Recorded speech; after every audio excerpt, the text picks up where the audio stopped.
मंगलाचरण करेंगे। ओम नमः सिद्धेभ्य जय श्री ओम नमः सिद्धेभ्य जय श्री ओम नमः सिद्धेभ्य। मंगलम भगवान वीरो मंगलम गौतमो गणी मंगलम कुंद कुंदाद्यो जैन धर्मोस्तु मंगलम सर्वमंगल मांगल्यम सर्व कल्याण कारकम प्रधानम सर्वधर्माणां जैनम जयतु शासनम जैनम जयतु शासनम जैनम जयतु शासनम। मोक्ष मार्ग प्रकाशक नामक ग्रंथ का तीसरा अधिकार आज हम पढ़ेंगे, जिसमें पंडित टोडरमल जी ने संसार के दुखों का और मोक्ष सुख का निरूपण किया है ना। उसके पहले हमने जो जो कुछ भी पढ़ा वो बैकग्राउंड था कि जीव की जो अवस्था है विभिन्न कर्मों के की सापेक्ष में उनकी उपस्थिति में कैसी कैसी होती है, क्या क्या दशाओं से जीव को उन आठों कर्मों के उपलक्ष्य में गुजरना पड़ता है, ये अपन ने पढ़ा।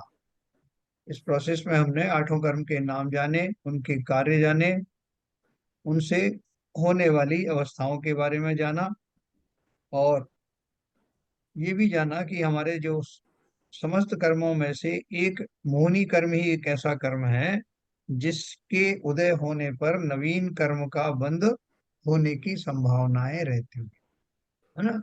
संभावना मैंने क्यों कहा, क्योंकि अगर जो जीव है वो सतर्क हो गया, कर्म का उदय तो सबको ही आता है, लेकिन जो जीव सतर्क हो गए और उस काल में जब वो उदय में आया तब ज्ञानी हो गया, तो नवीन कर्म होने की संभावना चली जाएगी। लेकिन ज्यादातर ऐसा होता नहीं।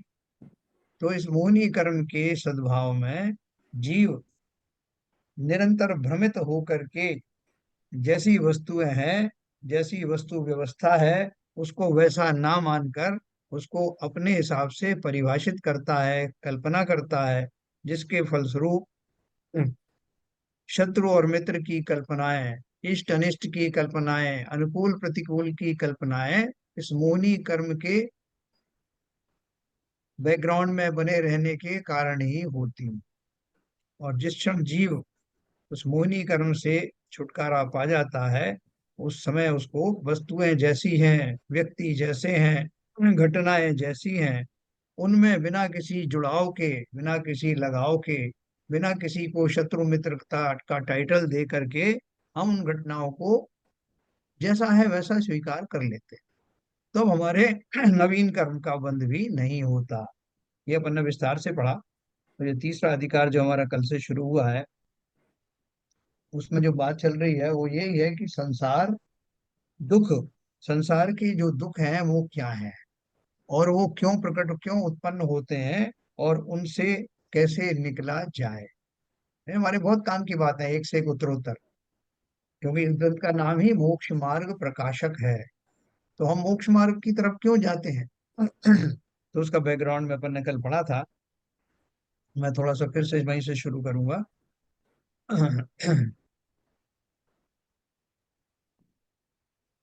देखिए, अपन ने पढ़ा था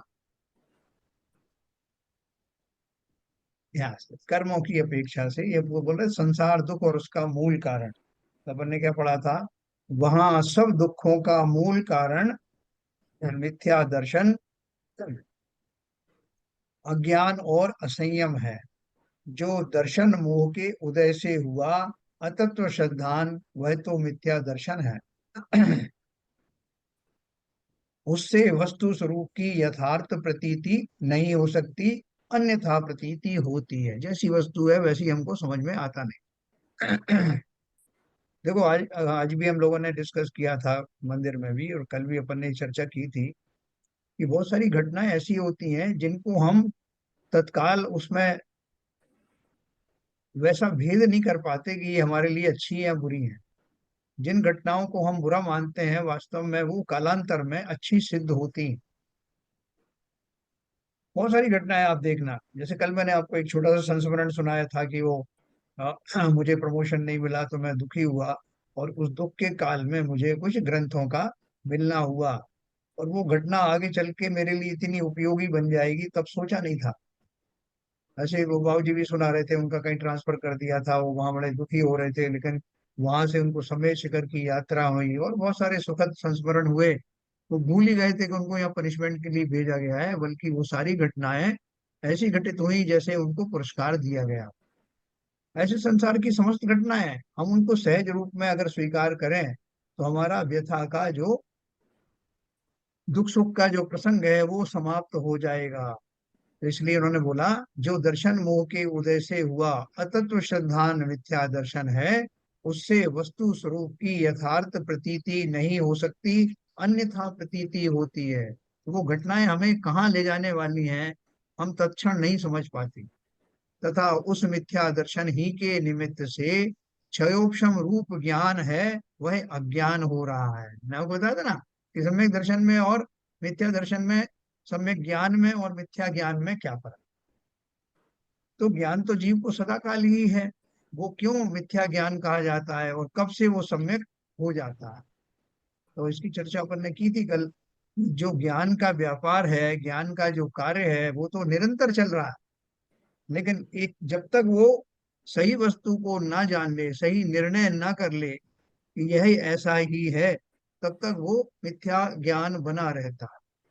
और जैसे ही मैं अपने इसी प्राप्त ज्ञान को ऐसे निर्णय की ओर ले जाता हूँ जहां मुझे वस्तुओं में इष्ट अनिष्ट की कल्पनाएं समाप्त होने लगती हैं, और एक क्षण ऐसा आता है कि मैं निर्णय करता हूँ कि भैया सब तरह से मैंने समझ लिया, देख लिया, ग्रंथों से देशना से जान लिया, स्वयं भी उन घटनाओं से मैं इस बात से पूरा संतुष्ट हो गया हूँ कि मैं अलग हूँ, शरीर अलग है। ज्ञान निर्णय किसने लिया? मैंने लिया। किस पूर्वक लिया? ज्ञान पूर्वक लिया। तब मेरा वही ज्ञान जिसने जिसके माध्यम से ऐसा निर्णय लिया गया है, वही ज्ञान सम्यक ज्ञान बन जाता है। ज्ञान तो वही है। ज्ञान के द्वारा सही उद्घटित होने वाले स्वरूप को पहचान कर जीव कहता है कि ये सम्यक ज्ञानी हो गया। तो इन्होंने बोला मिथ्या दर्शन ही हो गया, उससे यथार्थ वस्तु स्वरूप का जानना नहीं होता। मिथ्या दर्शन ही के निमित्त से क्षोभम रूप ज्ञान, हमारा ज्ञान कैसा है? क्षोभम वाला ज्ञान है, यानी थोड़ा सा उघाड़ है, लेकिन उसी उघाड़ के बल पर प्राप्त हुआ जो ज्ञान है वो अभी जो मिथ्या ज्ञान के रूप में जाना जाता है, वही बदल करके सम्यक ज्ञान के रूप में परिणित हो जाएगा। भले ही मैं विद्वान ना बनूं, क्षोभम ज्ञान उतना ही रहे जितना था, लेकिन उसकी उसका डायरेक्शन बदल गया, उसकी श्रद्धा बदल गई, उसका डिसीजन बदल गया। इसलिए सभी वस्तुएं अब सम्यक रूप से दिखाई देंगी। इसी से मैं अपने उसी ज्ञान को अब सम्यक ज्ञान कहता हूं। तथा चारित्र मोह के उदय से हुआ कषाय भाव, उसका नाम असंयम है। उससे जैसे वस्तु स्वरूप है वैसा नहीं प्रवर्तता, है ना। मेरे घर बात हो गई। एक सेकंड।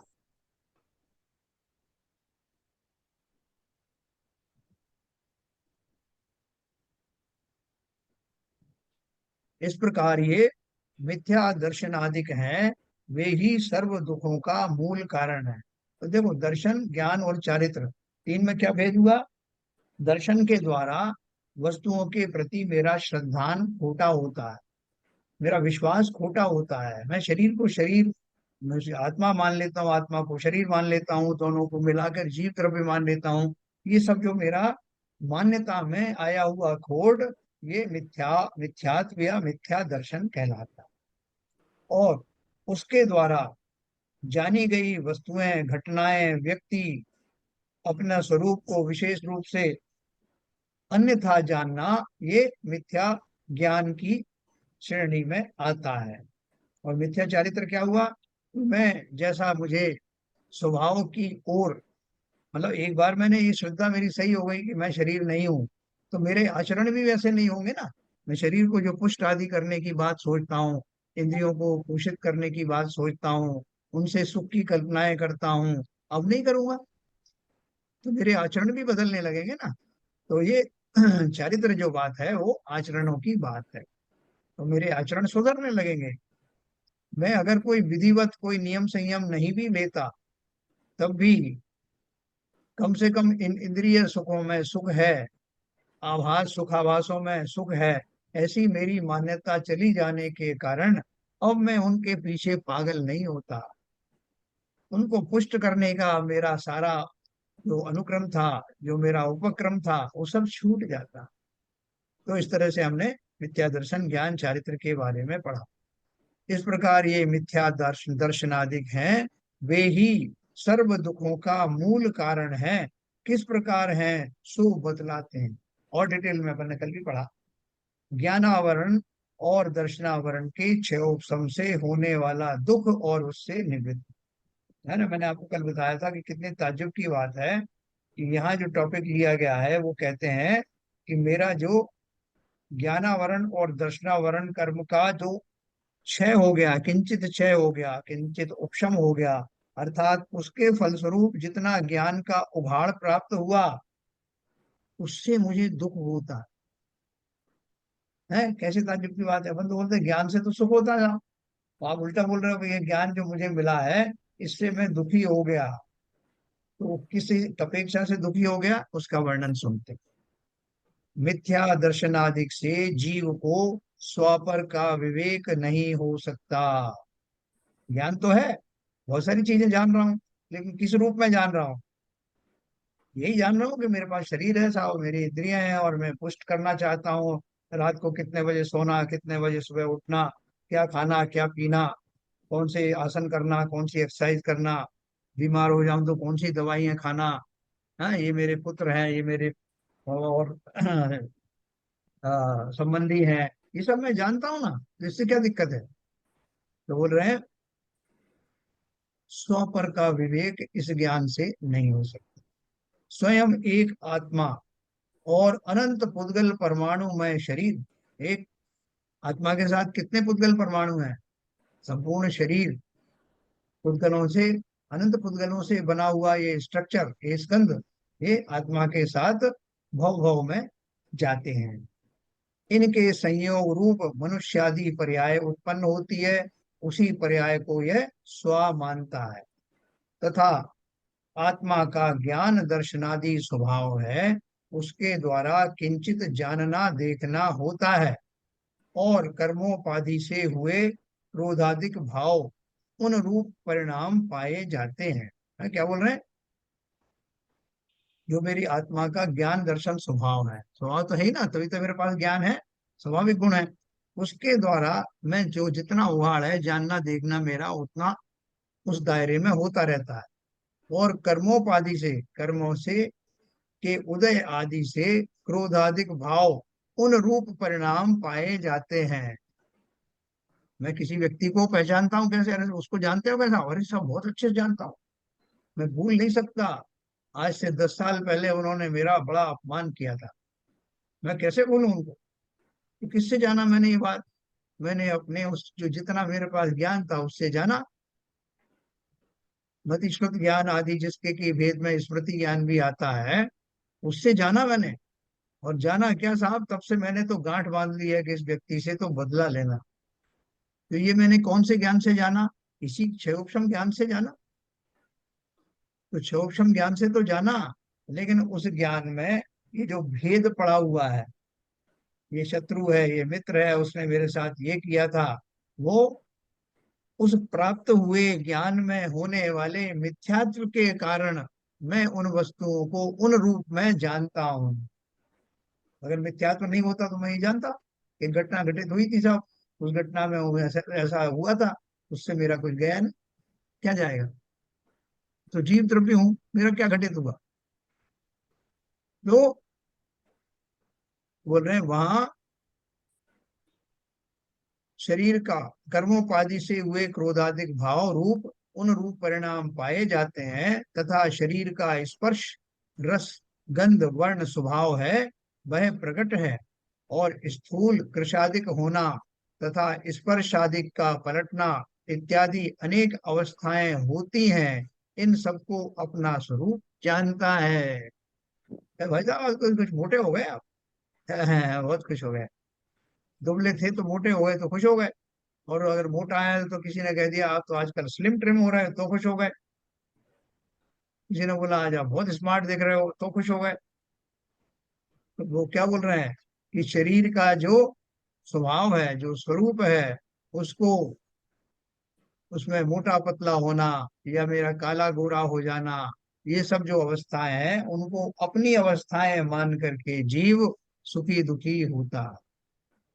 वहां ज्ञान दर्शन की प्रवृत्ति इंद्रिय मन के द्वारा होती है। इसलिए यह मानता है कि ये त्वचा, ये जीव, नासिका, नेत्र, कान, मन सब मेरे अंग हैं, इनके द्वारा मैं देखता जानता हूँ। ऐसी मान्यता से इंद्रियों में प्रीति पाई जाए। है ना, देखो, व्यवहार रूप से इसमें कोई दोष नहीं है, लेकिन वो क्या बोल रहे हैं कि ये जो मुझे ज्ञान मिला है उस ज्ञान का मेरा उपयोग क्या चल रहा है।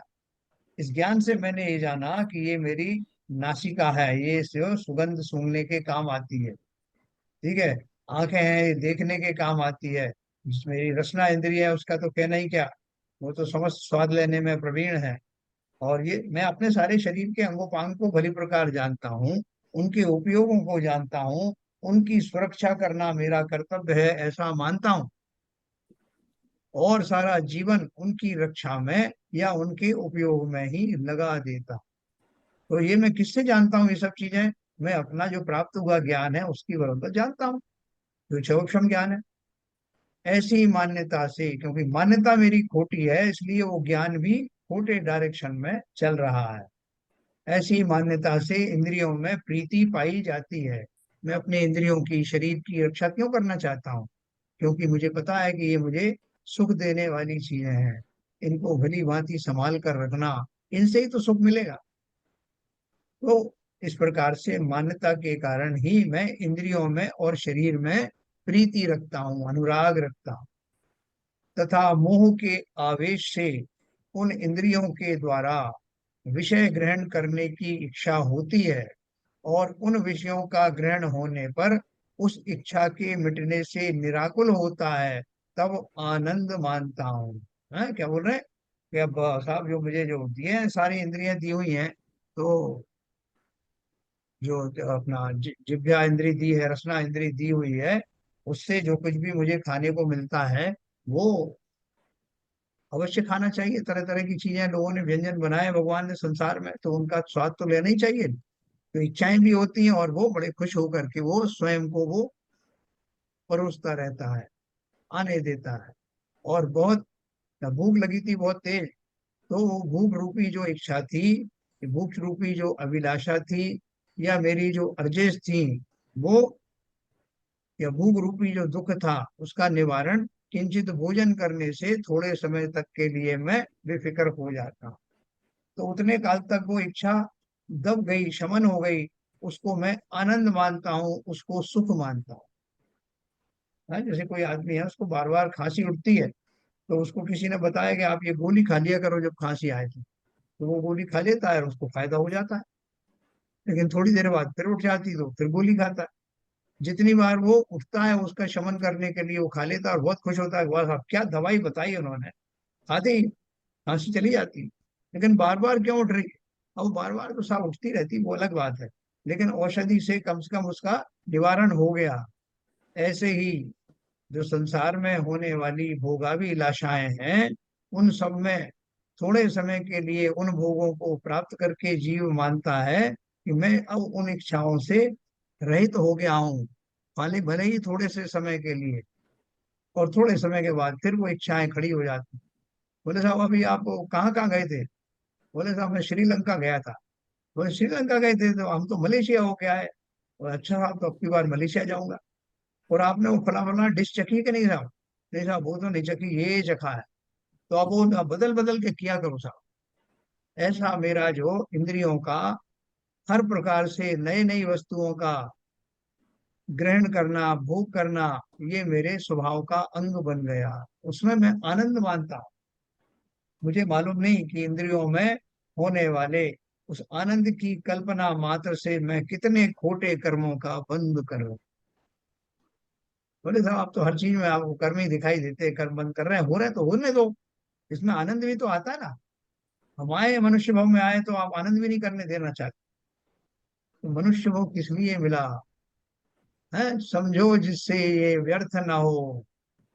मैंने उन्होंने बोला ना, नतीशरण का मैं बार बार जिक्र करता हूँ, ये है, जन्म हुआ किस अर्थ अहो, समझो जिससे यह व्यर्थ ना हो।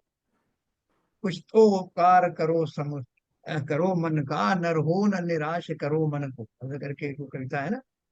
तो हम मनुष्य बने हैं, ये पर्याय कल अपन ने बात करी थी कि कितने पुण्य मैंने किए होंगे, कितना मैंने पुरुषार्थ कितने कितने भवों में किया होगा, जिसके कारण मैं निगोद से निकल करके स्थावर बना। एक इंद्रिय के बाद दो इंद्रिय, तीन इंद्रिय, चार इंद्रिय, असंगी पंचेंद्रिय, और फिर संगी पंचेंद्रिय बना।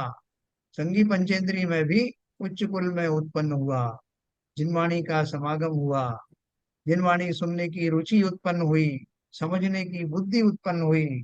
और इतना सब मैंने एक झटके में नहीं किया, अनंत भव लग गए मुझे ये करने में। और अब जब वो मिल गया है, तो वही जैसे हमने काक ताली शब्द सुना था ना, कि कौए को भगाने के लिए हाथ में रखे हुए रत्न को समुद्र में फेंक देना, ऐसे ही अगर मैंने इन भोगों के लिए ये मनुष्य जन्म मिला है ऐसा मान लिया, तो मेरा कई कई जन्मों का, कई कई भवों का पुरुषार्थ शून्य हो जाएगा, मिट्टी में मिल जाएगा। तो बोल रहे हैं, और उन्होंने क्या बोला कि मैं उस कुत्ते जैसा ही हूँ। कैसा? जैसे कुत्ता हड्डी चबाता है, उससे अपना लहू निकले, उसका स्वाद लेकर ऐसा मानता है कि यह हड्डियों का स्वाद। उसी प्रकार यह जीव विषयों को जानता है, उससे अपना ज्ञान प्रवर्तता है, उसका स्वाद लेकर ऐसा मानता है कि यह विषय का स्वाद है। सो विषय में तो स्वाद है नहीं, स्वयं ही इच्छा की थी, उसे स्वयं ही जानकर स्वयं ही आनंद मान लिया। परंतु मैं अनादि अनंत ज्ञान स्वरूप आत्मा हूँ, ऐसा नहीं केवल ज्ञान का तो अनुभव है ही नहीं। है ना? क्या सोचता है? मैंने नृत्य देखा, राग सुना, फूल सूंघे, पदार्थ का स्वाद लिया, पदार्थ का स्पर्श किया, शास्त्र जाना, मुझे यह जानना, इस प्रकार ज्ञेय मिश्रित ज्ञान का अनुभवन है, उससे विषयों की ही प्रधानता भाषित होती है। इस प्रकार इस जीव को मुंह के निमित्त से विषयों की इच्छा पाई जाती है ना? उसको आनंद मानते हैं ना। तो वो क्या बोल रहे हैं कि ये देखो, आप जब हम कोई भी भोग आदि का सेवन करते हैं, किसी भी इंद्रिय के भोग का, तो हमारे मन में कैसा भाव आता है? उसमें मानसिक रूप से या स्मृति रूप से ही वो सुख रहता है। जैसे मैंने नृत्य देखा, तो जिस समय कोई नृत्य चल रहा है, नृत्य चलने से पहले मैं उमंग में चला आता हूँ, साहब फला जगह एक नृत्यांगना आई है, उसका नृत्य देखना। तो उस काल में मैंने अपने भाव उस रूप बनाए, उस देखने के भाव किए, उस रागादि रूप अपने को किया, नृत्य देखने का भाव, रागादि भाव। उसके बाद जैसे तैसे मैं वहां पहुंचा, फिर उस काल में जो नृत्य देखना हो रहा है, तब मैं कह रहा हूँ ओ क्या नृत्य देखने को मिल रहा है, वाह, बहुत अच्छा। उसके हाव भाव से, नृत्यांगना के हाव भाव से मैं जुड़ गया। उन घटनाओं से, उन नृत्य आदि के प्रति मेरा जो एकाग्रता हुई, जो मेरा उपयोग उसमें केंद्रित हुआ, उस काल में मैं स्व के उपयोग से वंचित रहा। क्योंकि एक समय में एक ही उपयोग होता। बोले तो होने दो साहब, 2 घंटे ही तो गए ना, 2 घंटे में क्या आनंद आया आप क्या जानो। आत्मा में थोड़ी कोई ऐसा आनंद आता, क्योंकि हमें कल्पना ही नहीं है। और हम कैसे बन जाते हैं कि हम ठेकेदार हैं आत्मा के और शरीर के, हम एक तीसरे ही व्यक्ति हैं। हमारी सारी जो चर्याएं होती हैं, उसमें यही भाव रहता है कि मैं, मेरा शरीर, मेरी आत्मा। बोले, किसी ने बोला भाई साहब बहुत कर लिया आपने शरीर का, थोड़ा आत्मा का भी कर लो। हाँ हाँ, आत्मा का भी करते हैं, अभी एक पूजन पड़ी थी, अभी एक और पढ़ लूंगा। ऐसा हमने भेद बना रखा है। आत्मा मैं स्वयं हूँ ये मैं नहीं जानता। आत्मा का भी मैं एक ठेकेदार हूँ, उसका भी रखवाला हूँ, और शरीर का भी हूँ, और मैं कोई तीसरा ही व्यक्ति वो एंटिटी हूँ।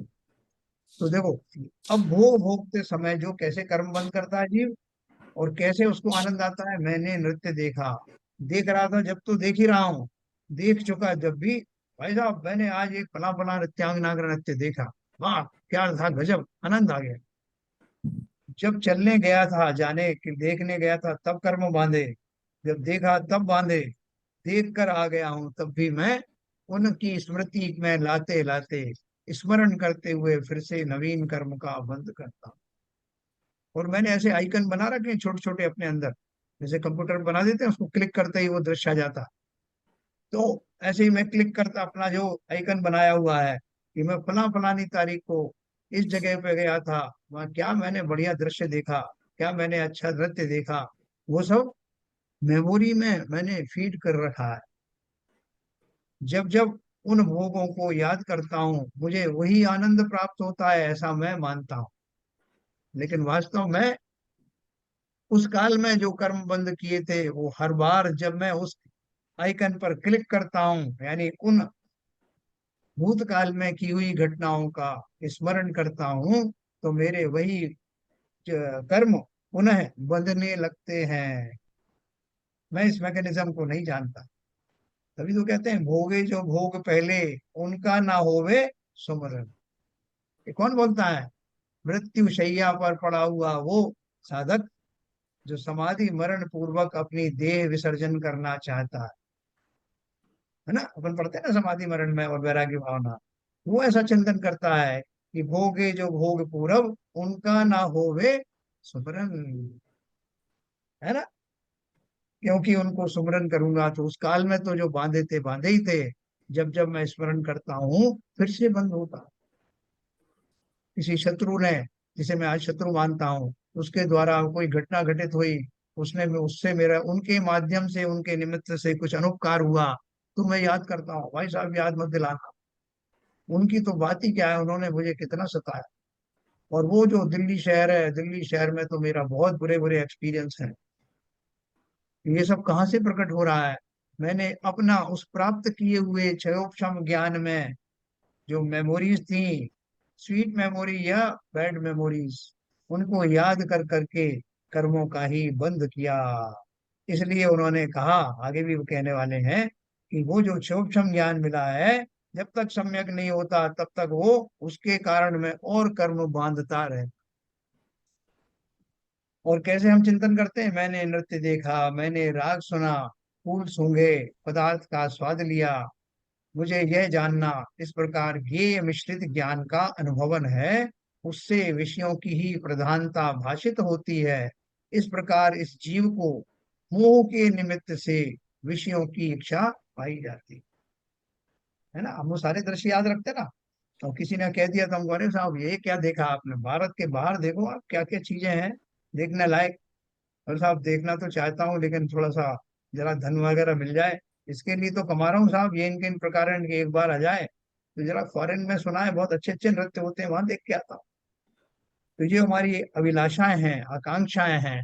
इस प्राप्त क्षोभक्षम ज्ञान में मिथ्यात्व होने के कारण ऐसे भाव आते हैं और निरंतर कर्मों का बंध होता चला जाता। चार घातीय कर्म है। चार घातीय कर्म किसको है? जिसको ये मोहिनी कर्म प्रबलता से है, वो घातीय कर्म में एक घातीय मोहिनी भी है ना। तो इसलिए उसको इस तरह के जो भाव आते हैं, जो पदार्थों का रसास्वादन करना या इंद्रिय सुखों को अच्छा मानना, तो ये इसी तरह के हमारे मिथ्या ज्ञान की सौगात है। फिर बोल रहे हैं वहां, इच्छा तो त्रिकालवर्ती सर्व विषयों को ग्रहण करने की है। मेरी इच्छा कितनी है? मैं चाहता हूँ कि सभी सभी चीजें मुझे एक साथ मिल जाए, तीनों लोक में तीनों काल में जो जो वस्तुएं होती हैं वो सब अभी मिल जाए। कौन सा अभी आम का सीजन जो है आया नहीं है, जनवरी के महीने में बड़े दुखी घूम रहे हैं लोग, तो ऐसा पता नहीं आम कब आएंगे, जिन्हें बहुत मोह है आम से। तो बोले साहब नहीं, अब यहाँ तो नहीं है वो आम, फलानी जगह आपको मिल सकते हैं, या उस देश में मिल सकते हैं। तो बोले साहब अगर वहां जाना संभव हो तो मैं तुरंत जाना चाहूंगा। अरे थोड़ा ठहर जाओ, 2-3 महीने बाद यहीं आ जाएंगे। बोले साहब क्यों ठहरना, अपन तो जो है ठहरने वाले नहीं है, पिक्चर भी लगती है तो पहले दिन देखते हैं, पहले दिन का पहला शो। और मैं चाहता हूँ कि सारी जो है, जो जितनी जो पिक्चरें हैं वो सब मेरे मोबाइल पे आ जाए, मेरे लैपटॉप पे आ जाए। सारा जितनी भोज्य सामग्री है मेरे आसपास ही है, उनके जो बेचने वाले मिल जाया करें, बस फिर और क्या चाहिए। तो मेरी अभिलाषाएं क्या है? इच्छा तो त्रिकालवर्ती सर्व विषयों को ग्रहण करने की है।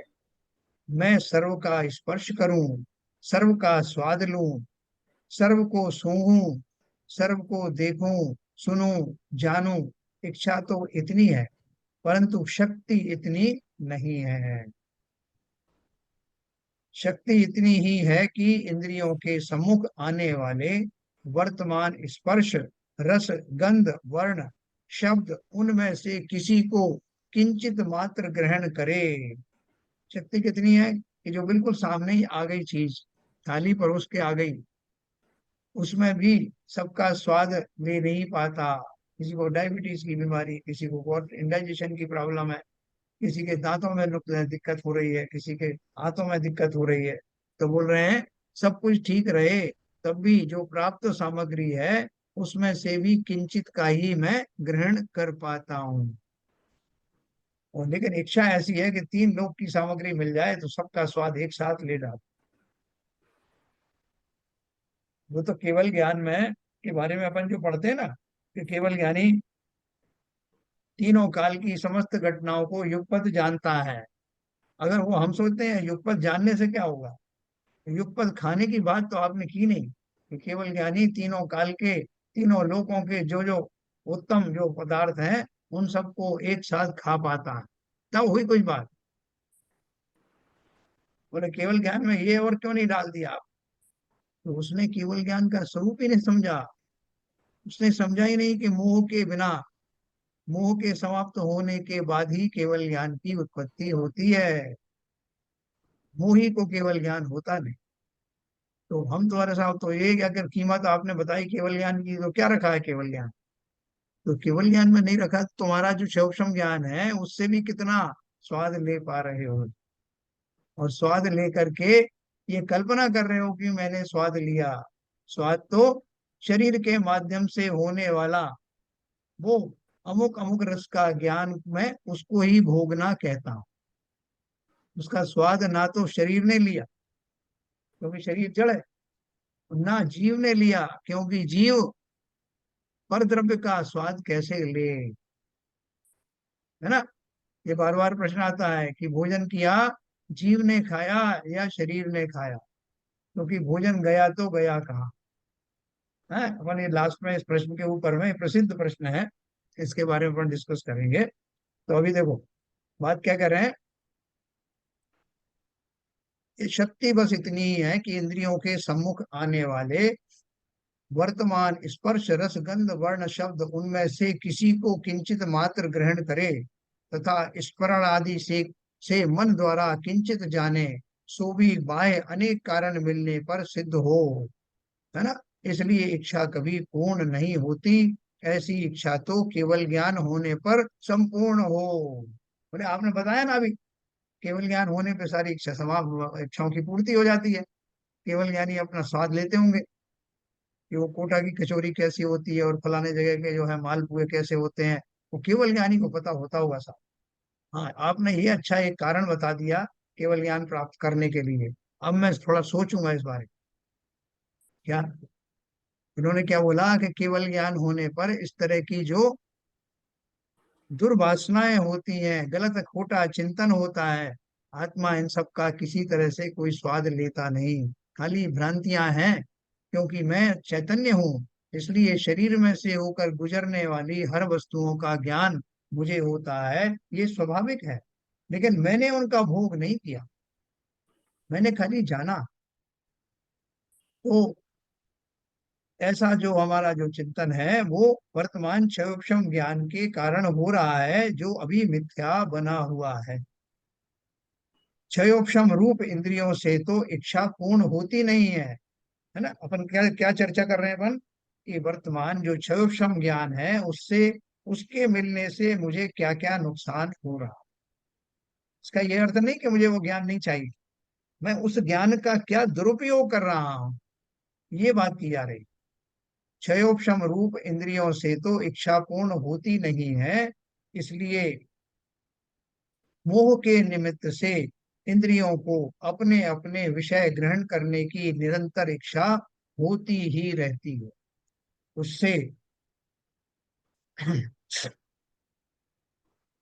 उससे आकुलित होकर दुखी हो रहा, ऐसा दुखी हो रहा है कि किसी एक विषय के ग्रहण के अर्थ अपने मरण को भी नहीं गिनता है ना। अपन ने वो पढ़ा था ना संसार वृक्ष के बारे में, कि वो व्यक्ति जो है, हाथी उसके पीछे दौड़ा तो वो भाग करके एक पेड़ की जो डाल थी जो नीची थी उससे जंप करके लटक गया, और हाथी वहां तक उतनी ऊंचाई तक नहीं पहुंच पा रहा था, लेकिन वो उस पेड़ को उखाड़ने में जुट गया। और वो पेड़ के नीचे उसने देखा तो बहुत सारे नाग आदि थे, बहुत से शस्त्र गड़े हुए थे, और वहां से अगर वो हाथ छूट जाए तो उनके ऊपर गिरता, वो नाग उसे खा लाते या शस्त्रों से उसका अंत हो जाता। तो अभी चारों तरफ देख रहा है, भय से ग्रस्त हो गया है। हाथी उधर कोशिश कर रहा है, उधर उस डाल को रात और दिन जैसे चूहे काट रहे हैं। मधुमक्खी का एक छत्ता लगा है जो कभी भी उसको त्रस्त कर सकते हैं, लेकिन उसी समय जब वो इतना भयभीत था तो उसमें मधु की एक बूंद उसके मुंह में खुली गिरी। उसका स्वाद लेते ही वो अपने सारे दुख भूल गया। ये भी भूल गया कि मेरा अभी बहुत जल्दी मरण होने वाला है। या तो ये डाल ये चूहे काट देंगे, या इस पेड़ को हाथी ही उखाड़ फेंकेगा, या मैं नीचे गिरूंगा तो ये अस्त्र शस्त्र या नाग आदि से मृत्यु को प्राप्त होऊंगा। कद कुआ था या जो भी था। तो उसको जो एक बूंद का स्वाद मिला, उस स्वाद में इतना जो आसक्त हो गया कि अपने समस्त संकटों को भूल गया। और संकट बिल्कुल वर्तमान में है, वो कल्पना में नहीं है, झूठे नहीं है, वास्तव में है। तो बोल रहे हैं, क्या लिखा उन्होंने? ऐसा दुखी हो रहा है कि किसी एक विषय के ग्रहण के अर्थ अपने मरण को भी नहीं गिनता है। अब जब ऐसा फंस गया तो उसके एक मित्र उधर से निकल रहा था, आकाशगामी विद्या से उसके पास विमान था। उसने देखा, अरे मेरा मित्र किस हालत में है, अब यहाँ से वो कैसे निकले, नीचे उतर नहीं सकता, ऊपर रह नहीं सकता। तो उन्होंने अपना विमान जाके उसके पास रोका, बोले मित्र घबराना मत, मैं आ गया हूँ, तुम इस विमान में बैठो, न तुम्हें नीचे उतरना पड़ेगा, ना यहाँ लटकना पड़ेगा, और न किसी प्रकोप से, किसी खतरे से घबराना नहीं, मैं तुम्हें निकालने आया, जल्दी करो। उसने बोला जरा एक मिनट और रुक जाओ भाई। बोले क्यों? बोले अभी अभी बूंद वो बूंद गिरी है एक शहद की, अभी अगली बूंद का इंतजार है, वो और आ जाने दो तब देखेंगे। फिर वो बूंद भी गिर गई, तब तक वो खड़ा रहा। फिर उसने बोला आप चले? बोले नहीं, अभी एक बूंद और। तो समझ गया कि व्यक्ति इतना लोलुपी है, इसे अपने प्राणांत का भी भय नहीं है। एक जरा सा रसना इंद्री का जो विषय है, उसी में इतना आसक्त हो। तो यही उन्होंने, पंडित जी ने बात कही है कि मैं ऐसा दुखी हो रहा हूं कि किसी एक विषय के ग्रहण के अर्थ अपने मरण को भी नहीं गिनता है। जैसे हाथी को कपट की हथनी का शरीर स्पर्श करने की, जो हाथी पकड़ते हैं ना, जो तो हाथी पकड़ने वाले कैसे पकड़ते हैं हाथी को, एक नकली हथनी जो है एक गड्ढे के पास में खड़ी कर देते हैं या उसको ट्रेंड कर देते हैं, तो वो हाथियों को आकर्षित करती है। और जहां वो खड़ी होती है उसके पास में एक बहुत गहरा गड्ढा खोद करके घास फूस से उसको ढक देते हैं। तब जो हाथी उस हथनी के लोभ में जब उस तरफ बढ़ते हैं तो उस गड्ढे में गिर जाते हैं, और वहां से शिकारी उनको या जो भी उनको महावत आदि हैं उसको काबू में कर लेते हैं। वो उस जरा सा एक क्षण की आसक्ति के कारण सदा काल के लिए वो हाथी उस महावत का गुलाम बन जाता। मच्छ को बंसी में लगा हुआ मांस का स्वाद लेने की, जो पकड़ते हैं ना मछली, तो उसमें जो कांटा है उसमें एक छोटा सा मांस का टुकड़ा लगा देते हैं, उस स्वाद के चक्कर में वो मछली आ जाती। भ्रमर को कमल सुगंध सूंघने की, जो भ्रमर होता है ना, वो कमल के अंदर में बैठ जाता, उसको उसकी गंध इतनी अच्छी लगती है कि वो उसमें से निकलता नहीं। वो उसी के अंदर बैठा रहता है, और जब शाम को कमल बंद हो जाता है तब भी वो उसमें से चाहे तो उसको फाड़ करके निकल सकता है, इतना सामर्थ्यवान होता है, तो लकड़ी में छेद भी कर सकता है। लेकिन अपने ही मोह के कारण उसी में बैठा और सुगंध का पान करता रहता है।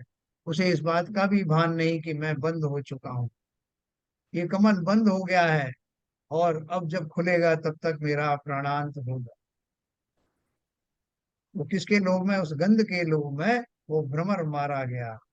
और पतंगे को दीपक का वर्ण देखने की, तो दीपक के ऊपर कीड़े गिरते हैं ना, खासतौर से वर्षा ऋतु में देखने में आते हैं, तो पतंगे जो है उस रोशनी से प्रभावित होकर के आते हैं। ओपन फ्लेम, इसलिए अपने यहाँ जो बहुत सारे दीपक आदि जलाने का, ओपन फ्लेम जलाने का मना किया गया, खास तौर से धर्म के क्षेत्र में। क्योंकि बाकी गृहस्थी के मार्ग में तो हो सकता है कि आपके लिए वो अपरिहार्य हो, वहां भी वैसे कम से कम फ्लेम जलाना चाहिए, लेकिन फिर भी धार्मिक कार्यों में तो विशेष हमारा धर्म अहिंसा परमो धर्मा का वास्ता है। इसलिए वहां कम से कम ओपन फ्लेम जलाएं, जिससे जीवों का डायरेक्ट घात ना हो। तो ऐसा पतंगे को दीपक का वर्ण देखने की और हरिण को राग सुनने की इच्छा ऐसी होती है कि तत्काल मरना भाषित हो, तथापि मरण को नहीं गिनते। वो जो संगीतकार होते हैं ना, बढ़िया सुर छेड़ते हैं, तो हिरण उनको उस सुर को सुनने के मोह में उन शिकारियों के जाल में फंस जाते। ऐसे पांचों इंद्रियों के उदाहरण उन्होंने दी। विषयों का ग्रहण करने पर उसके मरण होता था, विषय सेवन नहीं करने पर इंद्रियों की पीड़ा अधिक भाषित होती है? बोलते भाई साहब मर जाऊं मगर एक बार तो उस स्वाद को जरूर चखूंगा। किसी ने कहा ये किम्बा फल होते हैं, किम्बा फल जो देखने में बहुत सुंदर होते हैं, खाने में बहुत मधुर होते हैं, लेकिन वो प्योर हलाहल होते हैं, बहुत जहरीले होते हैं। तो किसी ने उन ब्रह्मणी उनको देख करके बोला, भाई साहब ये फल कौन से हैं? बोले अरे खाना मत। क्या बात कर रहे हो, इतनी बढ़िया सुगंध इनमें से आ रही है, देखने में इतने मनोहर हैं। एक किसी ने खाया था तो वो कह रहा था कि बहुत बढ़िया स्वादिष्ट है, तो मुझे आप क्यों रोक रहे हो? भैया इसलिए रोक रहे हैं कि इनको खाने के बाद मरण को प्राप्त हो जाओगे। बोले हो जाने दो, स्वाद तो लेने दो ना, कम से कम ये पर्याय का पूरा पूरा लाभ उठाने दो। तो उन्होंने वही कहा, विषयों का ग्रहण करने पर उसके मरण होता था, विषय सेवन नहीं हो करने पर, मान लो नहीं खाते तो क्या बिगड़ जाता, थोड़ी इच्छा ही तो बनी रहती ना कि मैंने नहीं खाया है, थोड़ी बहुत पीड़ा होती, लेकिन उस मरण से तो बच जाता। तो ऐसा इंद्रियों की पीड़ा अधिक भाषित होती है। इन इंद्रियों की पीड़ा से पीड़ित रूप रूप सर्व जीव निर्विचार होकर, जैसे कोई दुखी पर्वत से गिर पड़े, वैसे ही विषयों में छलांग लगाते हैं। बहुत सारे लोग जो हैं वो छलांग किस लिए लगाते हैं? वो एडवेंचर करने के लिए। वो आता था ना एक एडवेंचर, जिसमें क्या था, खतरों के खिलाड़ी, कैसे कैसे लोग खेल खेलते हैं कि वो एक में दोनों दो लोग बैठ जाते हैं, एक सामने, दोनों के बीच में एक पिस्तौल होती है, उसमें 6 गोलियां भरी हुई हैं, 6 गोलियों में से एक आध खाली रखते हैं वो, और फिर उसको एक एक करके अपने कनपट्टी पे मारते हैं कि जिसके भाग्य में वो मरना होगा वो मर जाए। लेकिन हमें आनंद आ रहा है ना, वो जो थ्रिल आ रहा है उसको लेकर के लोग सर्प दंश कराते हैं, सर्प से कटवाते हैं स्वयं को, और देखते हैं कि मैं मरा कि वो मरा। ऐसे गजब गजब के खतरों के खिलाड़ी अपने जीवन को एक दांव पर लगाकर क्षणिक रोमांच के लिए मृत्यु का आलिंगन कर लेते हैं। तो बोल रहे हैं कि वो उनको जो इच्छा है वो नहीं सही जाती, मेरे साथ कोई बात नहीं है, थोड़ा हमें थोड़ा रोमांच को दूसरे छोटे मोटे खेल खेल लो। नहीं साहब, खेल तो फिर खतरों वाला ही होना चाहिए, खतरों के खिलाड़ी। तो बोले उनको मरने की कीमत पर ये खेल खेले जाते। इन इंद्रियों की पीड़ा से पीड़ित रूप सर्व जीव निर्विचार होकर, जैसे कोई दुखी पर्वत से गिर पड़े, वैसे ही विषयों में छलांग लगाते हैं, नाना कष्ट से धन उत्पन्न करते हैं, उसे विषय के अर्थ होते हैं। कितनी मुश्किल से धन कमाया और जा करके जुए में बैठे, हार के आ गए, है ना। वो जो अपना अमेरिका वगैरह में जो होते हैं ना वो कैसीनोस, वो बड़ी बड़ी मशीनें लगी हुई हैं, उसमें जुआ खिलाया जाता है मशीनों के माध्यम से। और वो लोग जाते ही इसलिए कि यहाँ मुझे हारना है। लेकिन हारने का जो रोमांच है वो वहाँ अद्भुत है। वो शुरू शुरू में कुछ पैसे कुछ जिता देते हैं, उसके बाद हराना शुरू करते हैं और हम हारते चले जाते हैं।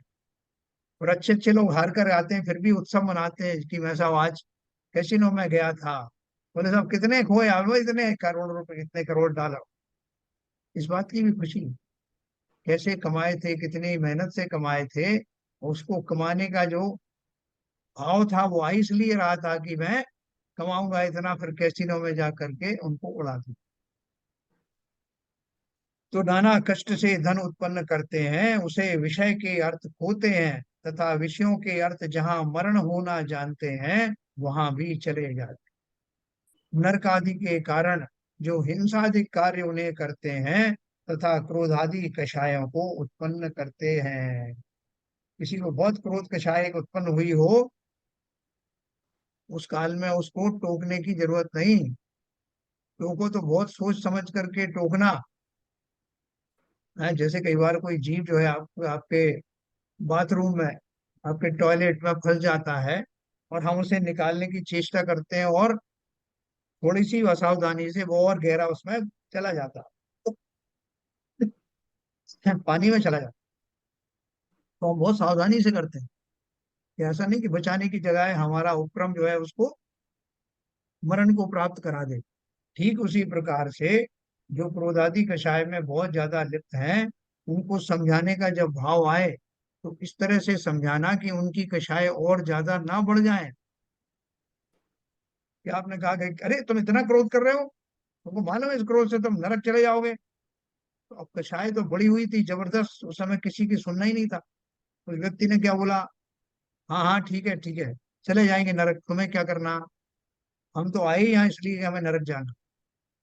हमने क्या किया, हमने उन शब्दों का सही जगह पर सही तौर से इस्तेमाल ना करके उसकी क्रोधाग्नि को और बढ़ा दिया, और उससे वो कहलवा लिया जो कहना नहीं चाहता था।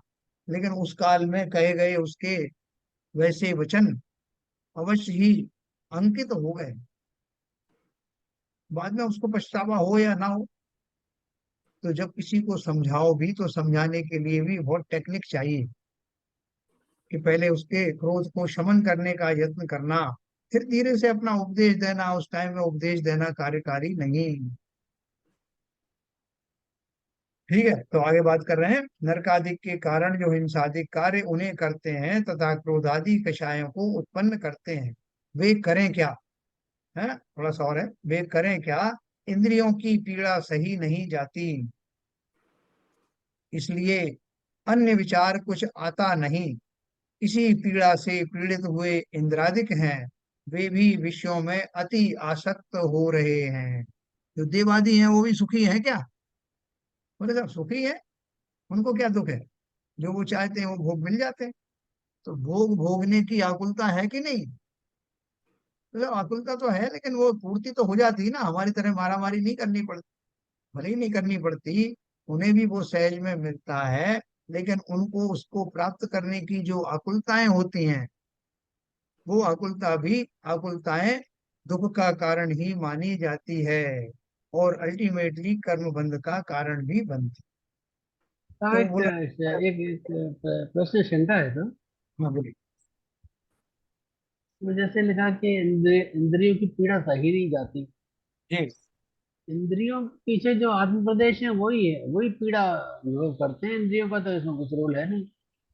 अब मगर मेरा मोह तो इंद्रियों हम तो इंद्रियों में है ना। मतलब एक्चुअली जो आत्मा ही नहीं सह पा रही है पीड़ा। आत्मा ही पीड़ा ये को जो सहती है। इंद्रियों की पीड़ा की जगह की आत्मा ही है जो कि उस पीड़ा को नहीं सह पा रही है। बाकी तो बात हो रही तो है जो इंद्रियों की पीड़ा सही। इंद्रियों के प्रदेश के पीछे तो लास्ट में तो आत्म प्रदेश ही है जो कि उसी की तो उसको बात, उसी की बात तो कर करते रहे हैं हैं। हाँ। उसी की बात तो कर रहे हैं, वे क्या करें, इंद्रियों की पीड़ा सही नहीं जाती। सहन कौन कर रहा था? इंद्रियों की कोई पीड़ा, इंद्रियों को पीड़ा नहीं होती। इंद्रियों को पीड़ा कहाँ कहा, इंद्रियों की पीड़ा। इंद्रियों की पीड़ा है ना, तो इंद्रियों की क्या की पीड़ा? मतलब इंद्रिय जनित पीड़ा, इंद्रियों की पीड़ा, इंद्रियों इंद्रियों से जो पीड़ा जनित हो रही है, जो आत्मा को प्रतिभाषित हो रही है, उस पीड़ा इंद्रियों की के बात हो माध्यम इंद्रियों के माध्यम मतलब से कि आंध्र जीव। प्रदेश ये जो कि पीड़ा उत्पन्न कर रहे हैं, इंद्रियां कुछ नहीं कर रही। रही। इंद्रियां निमित्त बन रही है ना। तो जो इंद्रियों निमित्त की है उसको हम पूरा दोष क्यों दें? किसको दोष दिया जा रहा है? आत्मा को ही दें। तो आत्मा को नहीं दें तो किसको दें? तो किसको आत्मा ही श्रेय को दिया? दें, मैं तो ये कह रहा हूँ, आत्मा ही की। आत्मा आत्मा को ने ही सब तो दे गड़बड़ रहे हैं। कर रखा है कि पुद्गल को पूरा परेशान कर दिया, पुद्गल ने किया, पुद्गल ने कुछ नहीं किया। नहीं, जैसे आपने आत्मा ही है जो कि सब जिम्मेदार है। आपने वो सेंटेंस ही नहीं सुना और पढ़ा। इंद्रियों की पीड़ा को सही नहीं जाती। कौन सहन नहीं कर रहा है? जीव नहीं सहन कर आत्मा, रहा है। आत्मा नहीं सहन कर पा रही। इंद्रियों को थोड़ी बोला कि वो इंद्रियां क्यों नहीं सह रही। वो तो स्पष्ट लिखा है।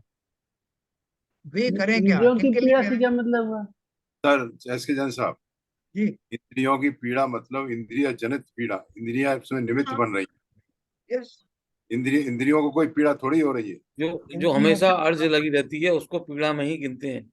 अभी हाँ। भूख लगी, अभी नींद आ गई, अभी आराम करने की इच्छा है, अभी संगीत सुनने की इच्छा है।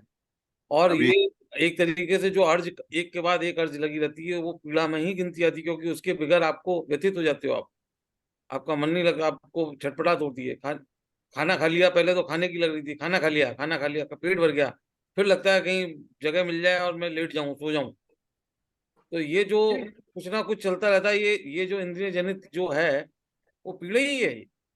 नहीं नहीं, वो मेरे ख्याल से वो क्या कहना चाहते हैं। वो ये सेंटेंस में बहुत ही क्लियर लिखा हुआ है। इंद्रियों की पीड़ा सही नहीं जाती। इंद्रियों को रिस्पॉन्सिबल थोड़ी ठहरा रहे हैं। इंद्रियों को तो ज्ञान ही नहीं है। उनके माध्यम से होने वाली उन घटनाओं में जीव जुड़ जाता है।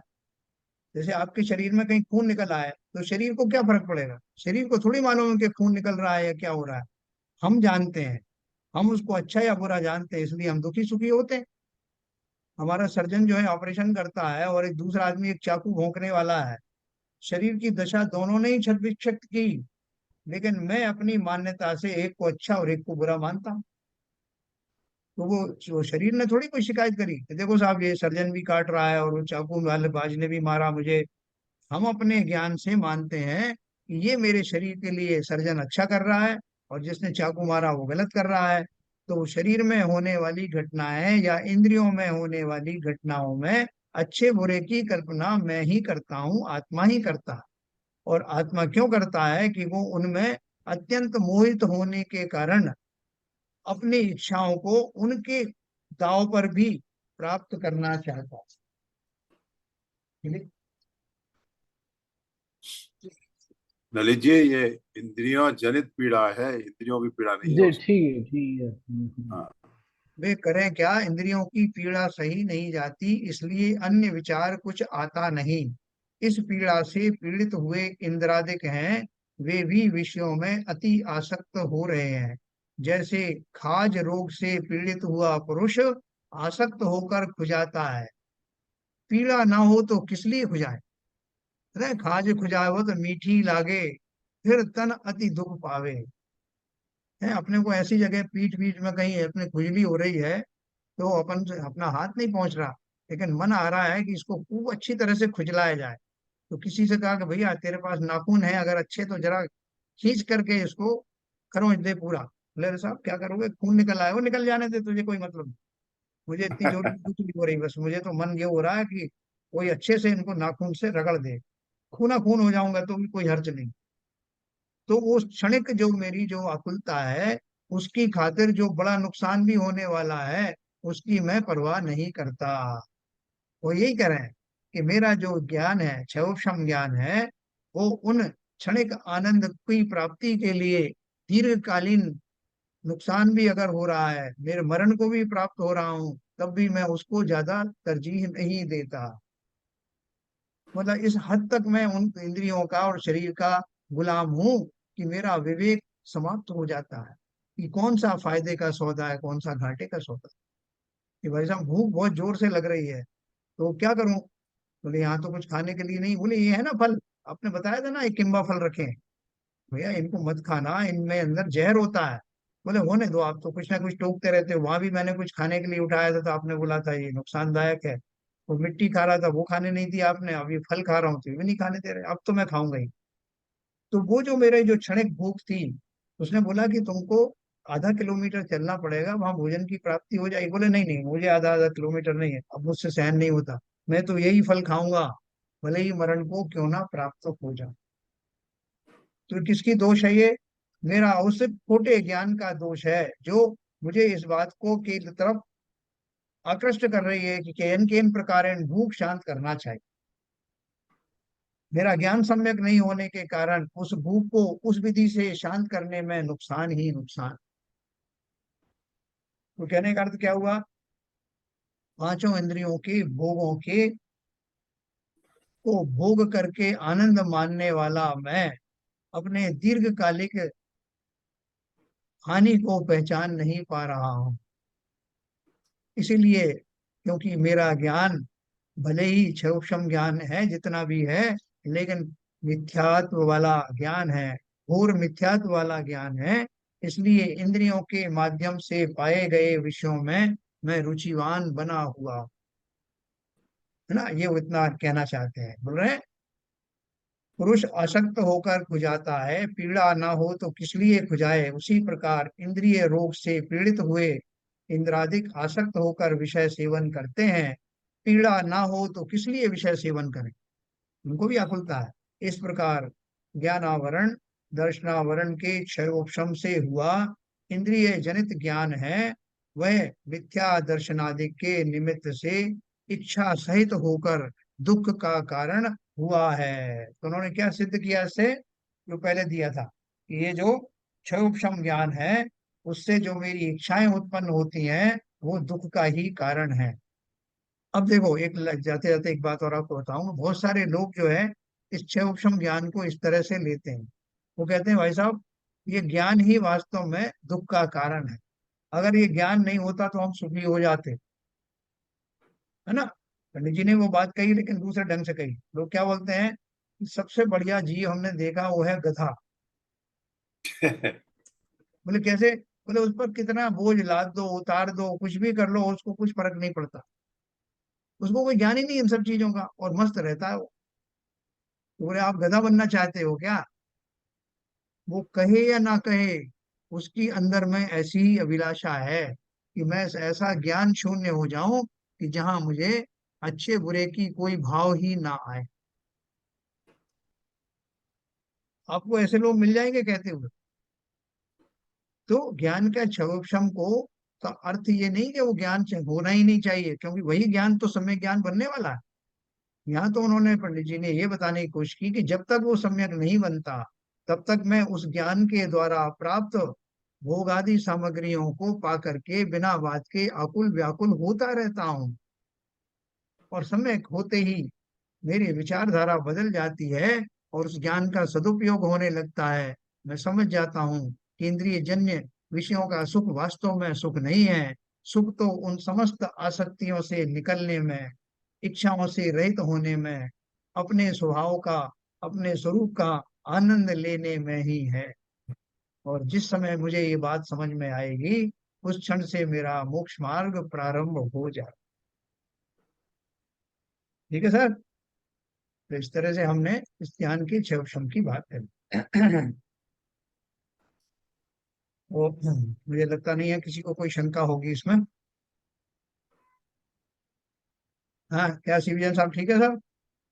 हाँ बिल्कुल ठीक है सर। जो चलिए। भी ना करनी है कल आप रिपीट करेंगे, उसमें देखेंगे टाइम हो। हाँ हाँ, रिपीट तो अपना चलेगा, ओवरलैपिंग चलेगा। संसार दुख का है कि भाई बहुत मेन टॉपिक है, और इसको उन्होंने पंडित जी ने इतना विस्तार से दिया, आगे और उदाहरण बहुत आने वाली हैं, उससे कई सब। ग्रंथों में कई ग्रंथों में इसकी विवेचना हो चुकी है। यहाँ हाँ हाँ तो हाँ। उसका मतलब अरे पढ़ने के समराइजेशन है, तो बिल्कुल वो बिल्कुल। अच्छा होगा। चलिए चलिए सर, ललित। धन्यवाद।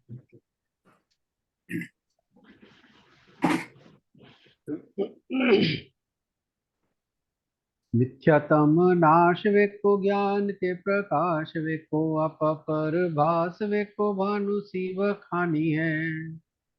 छहो द्रव्य जान वे को बंध विधि भान वे को स्वपर पिछान वे को परम प्रमाणी है। अनुभव बताए वे को जीव पे जताए वे को काहू न सताए वे को भव्य और आनी है। जहाँ तहाँ तार वे को पार के उतार वे को सुख विस्तार वे को यही जिन वाणी है। हे जिनवाणी भारती तो है जबूदन रैन जो तेरी शरणा गए सो पावे सुख चैन। या वाणी के ज्ञान से सूझे लोकालो तो वाणी मस्तक धरो सदा देते हैं धो सदा देते हैं धो। जिनवाणी माता की जय। जय। नमो कर्म।